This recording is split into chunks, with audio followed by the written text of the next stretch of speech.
Welcome to Arnott Suspension Products. This installation guide will walk you through the steps of replacing a faulty air suspension compressor of an Audi A6 and A6 Quattro C6 with a new WABCO compressor from Arnott. Before starting, ensure you have the necessary safety measures in place, which can be found in the vehicle owner's manual. Lift and immobilize the vehicle properly and isolate any stored energy to prevent injuries or damage. Start by setting the steering to straight ahead and lift the vehicle. Now remove the front right wheel. Also remove the wheel well liner and the bottom front skid plate to expose the vehicle's air suspension compressor. Next, locate the larger rubber hose leading to the compressor. Then pinch and slide the hose clamp off of the air hose fitting and remove the air hose. Locate and disconnect the 3 electrical connectors from the compressor. Now also locate and remove the mounting nuts and hardware to remove the compressor from the vehicle.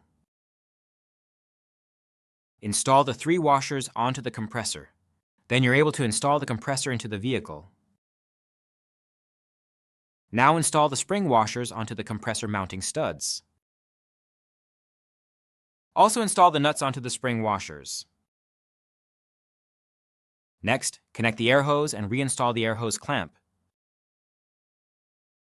Now, reconnect the 3 electrical connectors to the compressor. Keep up the good work. You're almost there. Install the airline fittings and torque to 2 nanometer.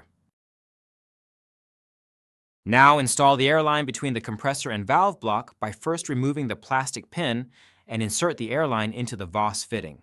Gently pull outward to ensure a secure connection. Inspect the air springs for any type of cracks or excessive wear. Leaking air springs will cause the compressor to overheat from continuous operation. Thank you for following our guide on replacing the Audi A6 air suspension compressor with a WABCO OS part from Arnott. Proper installation ensures the longevity and performance of your vehicle's suspension system. Stay safe and happy repairing.